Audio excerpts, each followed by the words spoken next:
everybody and welcome back to the channel. It's Smashy here and today we are back in Raid Shadow Legends for another shard opening event. So today the portal is blue, which means that we have an ancient shard opening event.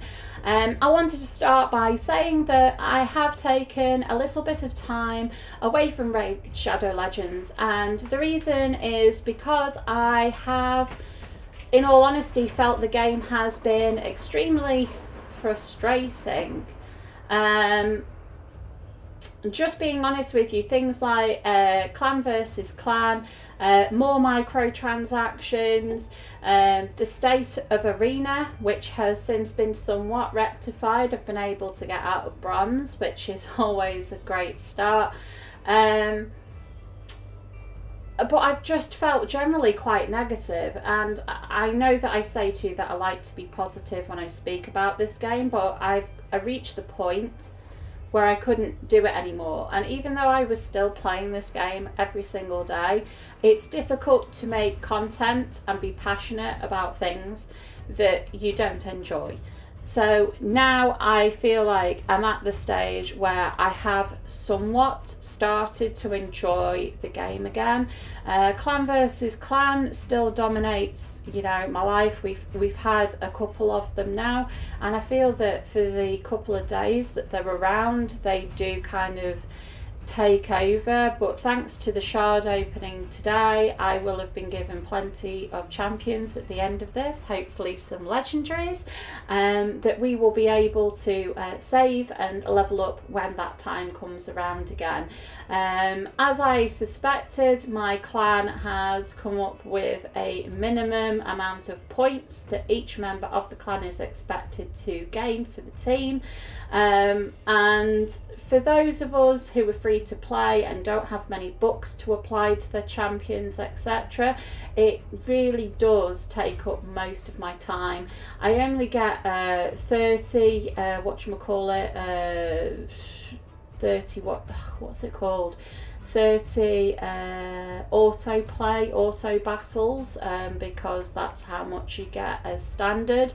I don't have the pass that enables me to get more of them. I do have plenty of energy and things like that, but it's physically being in the game all of the time that I find the most frustrating. So I hope you enjoyed this video. As I say, I really do hope that I get something. I think I've been quite unlucky in a lot of shard opening videos, and I hope you bear with me whilst I try my utmost to get a legendary or two here today. So thank you very much for stopping by the channel, and I hope you enjoy the video. Right, so let's get into it. So I do know that I have plenty of gems here, so we are going to buy some shards first of all. We can only afford one big shard pack, but that's okay. I'm hoping that we actually have enough silver for this. We'll see how we get along. So we've got almost a mil now.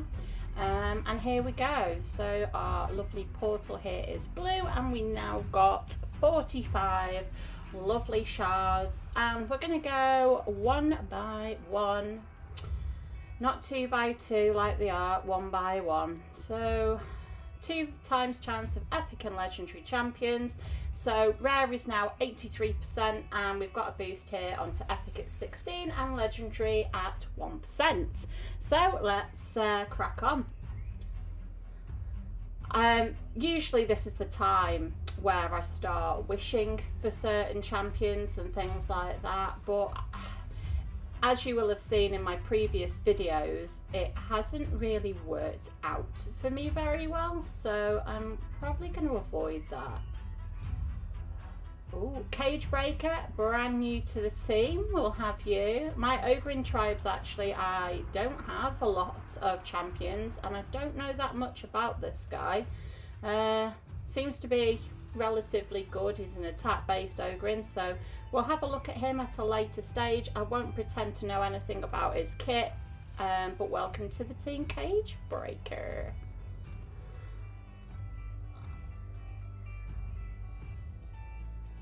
No. I'm actually really low on food as well. We've recently had the CVC. Bronchitis is food. I'm not going to go through his kit because he's rubbish. I've had about 4 or 5 of him and he's always ended up as food. But as I was saying, with that CVC that we've had in May, I'm really, really short on food. Another champion I don't have, Lordric Falconheart, so he was part of that summoning event recently. I have heard that he is quite good in certain areas, apparently faction wars. So we'll have a look at him yet again at a later stage, with him being one of the newer epics. I don't know very much about him, but I love how he's got this eagle on his head. That looks really cool. Welcome to the team, Lordric. I feel like I'm having a good start. I mean, we've got no Legos. But we are getting epics at least.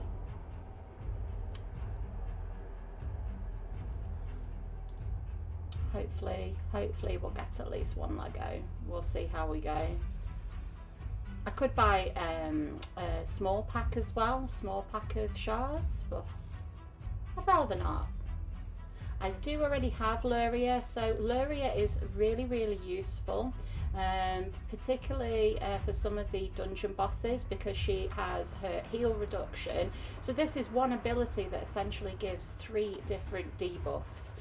So it's really important to have accuracy on her, and she has a 50% chance of placing decreased defense, or 50% heal reduction debuff, or 15% decreased speed buff for 2 turns.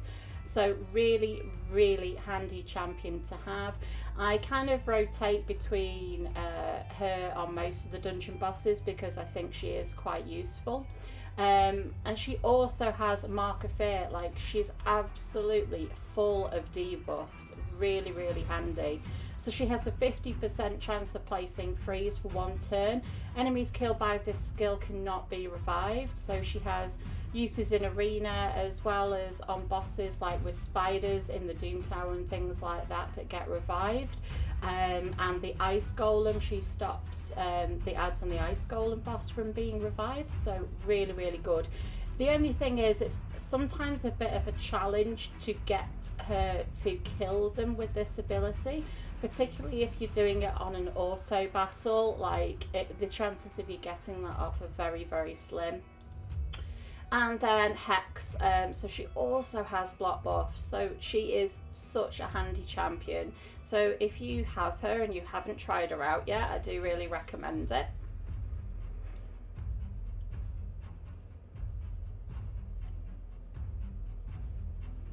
No. Let's get some more food on the go. The beauty about getting duplicates of epics though is that you can use them in, like, because me being free to play, I can use them in replacement of a book to increase their skills, so that's really cool. I certainly will not buy books. Oh, Game Changer is here. I do not have a lure. She is so handy in all different areas of the game.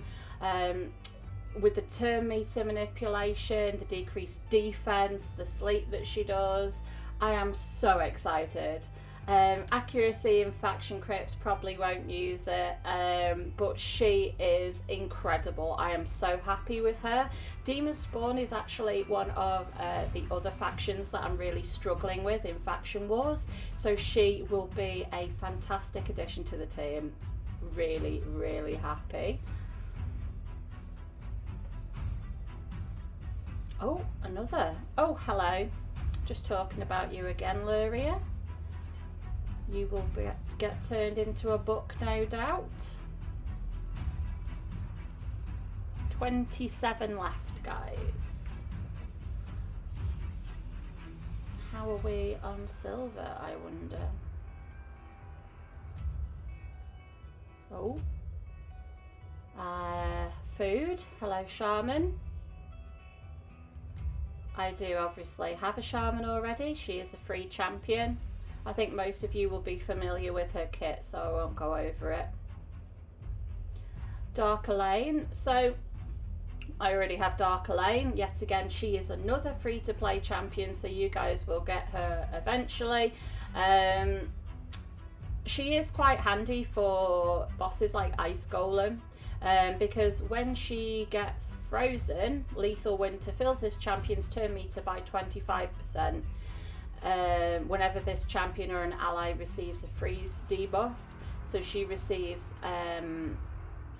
that turn meter manipulation and activates Death's Majesty. So Death's Majesty places a 50% increase attack buff on this champion for 2 turns and then attacks all enemies. Has a 50% chance of placing a 30% decreased speed buff for 2 turns.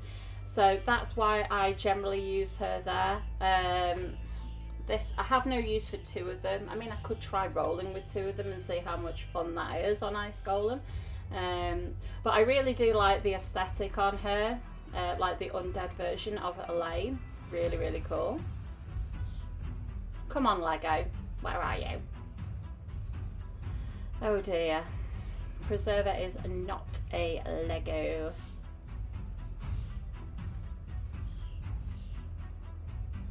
We are getting quite a few epics, so it's going to put me in a nice position in the tournament, isn't it, by the time we finish doing this?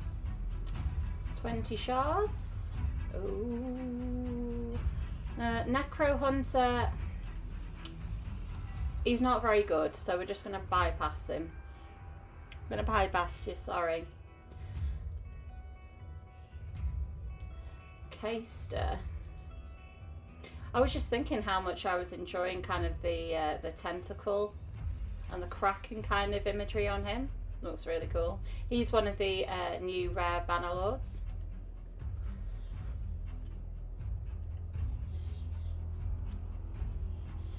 Don't need Berserker. Ah, my luck is so bad. Just one legendary, just one. Uno. Uno, por favor. Ugh, and my cam has frozen, guys. Isn't that typical? Let me fix that for you. What has happened to my camera? As I've said to you before, unfortunately, once you start recording these shard opening videos, you are completely at the mercy of your computer. So when all of these things start happening, like your dog starts howling or your camera decides to freeze, you can't re-record it. We've got Ripper here, not very good to be honest, and I do already have him. We're going to bypass him.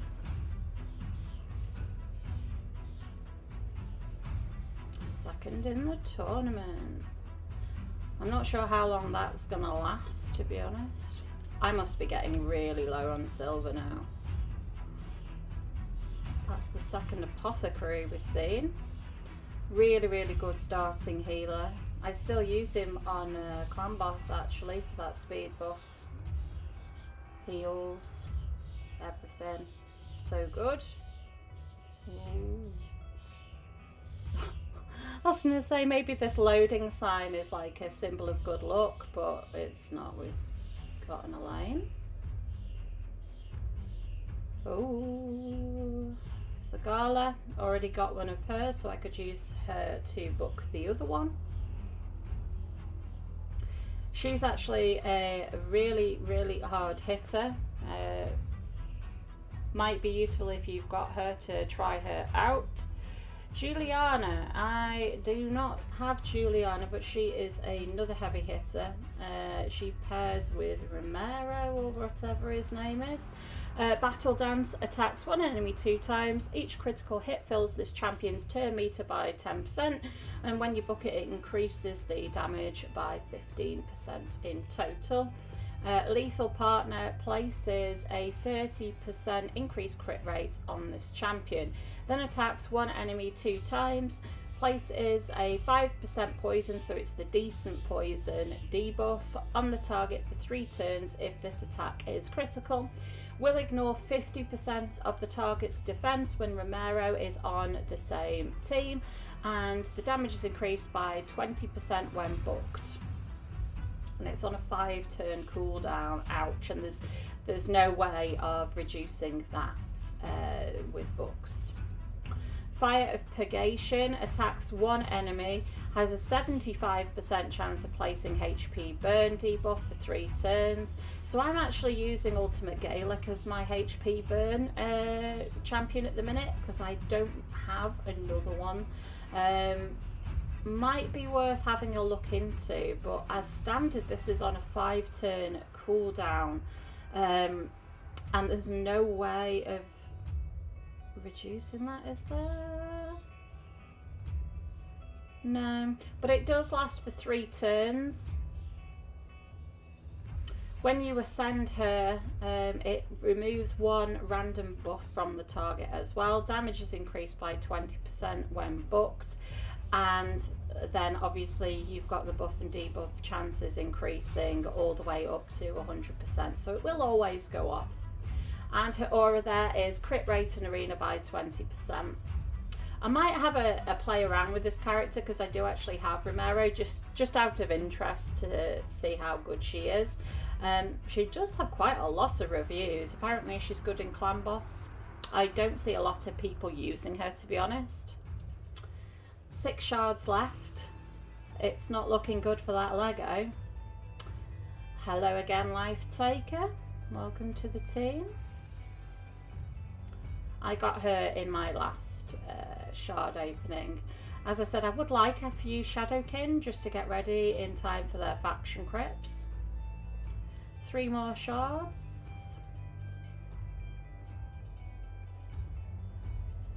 Oh, 2 shards. Here we go, here we go, here we go. Elenaril. I do not have Elenaril. She seems to be an okay attack champion. I obviously haven't tried her out, but I don't see a lot of people really using her. Let's have a look. Searing Rebuke attacks one enemy, has a 50% chance of placing, oh, HP burn again for 2 turns, and that's on her A1, so that's really, really good. And it lasts for 2 turns. Brilliant. On Ascension attacks, one enemy places a HP burn, so you don't have that 50% chance anymore. For 2 turns, this debuff cannot be resisted. Oh, really, really good. So the damage is increased by 30% when you book her.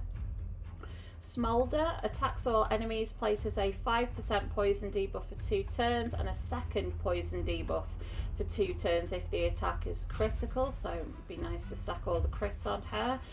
This is of course the decent poison. Damage is increased by 20% when booking, and it is reduced to a 3-turn cooldown, down from 4 when booked. Combust deals damage from all poison debuffs on all enemies instantly, and the cooldown is reduced to 4 turns if you book it down from 6. And her aura there increases crit rate in faction crypts by 24%. So I do roll with quite a poison heavy team, particularly in Clan Boss. So I'm really excited actually to just see how she would work with my Frozen Banshee, because this Combust ability deals damage from all poison debuffs on all enemies instantly. So it's not just her own poisons that are affected by this, so she would work very well with the Frozen Banshee.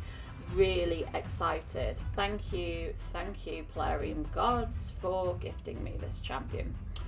Last but not least, let's have a look at this one. And of course we have a blue champion. Let me see. Oh, I just had enough silver, didn't I? Let's have a look. Gem shot. 270. I'm just going to make the most of this event, you know, because you know what? The events for Ancient Shards, oh, we've got to get them from the mail. They don't seem to come around very often. And so when they do, you have to make the most.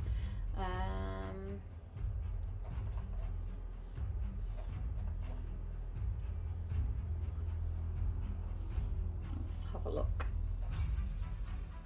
We need space. We need some space.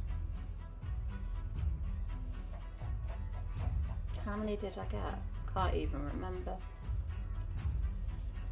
Let's get rid of that lot. There we go. And 6 more to go.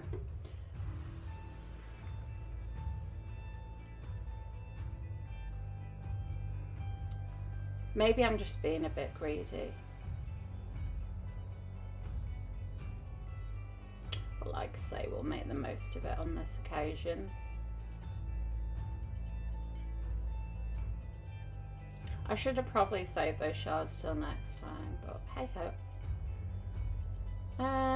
Deathless, not much to say about her, unfortunately. Will be used as food.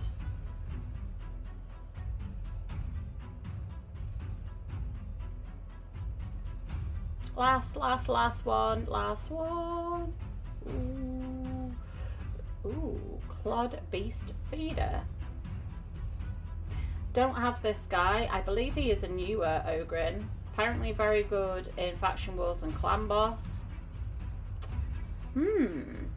I won't pretend to know much about him, but I'm just having a look at who's he got on his back?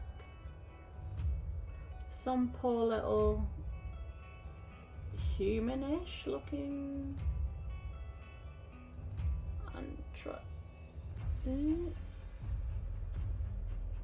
yeah, it looks like a human. You can kind of see his head. Beast feeder. So maybe he's got his sacrifice to feed to the beasts. Well, that is it. So how exciting was that? Recently, guys, I've also reached the point where I've picked up Vizix. So Vizix is the last free-to-play champion that you get from the login rewards. As you can see, I have not done anything with her yet, apart from give her the Ascension. I need to get the right amount of gear for her. I need a stun set on her, ideally. And the stun pieces that I've got at the moment are just not suitable. And we also get to play around with Alenaril. I'm so excited to try her out, and hopefully she will be part of another video very shortly. But yeah, if I could have had a legendary, I'm so happy that it is a useful legendary. But thank you so much for watching. I know it has been a while since I have done a Raid Shadow Legends video, and as I said in the intro, it's been a bit of a tough time for me in this game, but I'm really happy that, you know, we have had some positivity out of the summoning today. I don't know whether I reached my kind of mercy rule, perhaps. The game has felt sorry for me, maybe, I don't know. But thank you once again for watching. I will be back soon with some more videos for my Final Fantasy club. I am working on another video that just takes quite a while to edit, and I haven't had a lot of playtime recently, so please bear with me, and I'll be back very soon. If you did like the video, guys, if you would mind dropping me a like and subscribing if you would like to see more videos from me in the future. So thank you very much, and have a wonderful weekend. In the UK it is a bank holiday weekend, so have a wonderful time, and see you all very soon. Goodbye.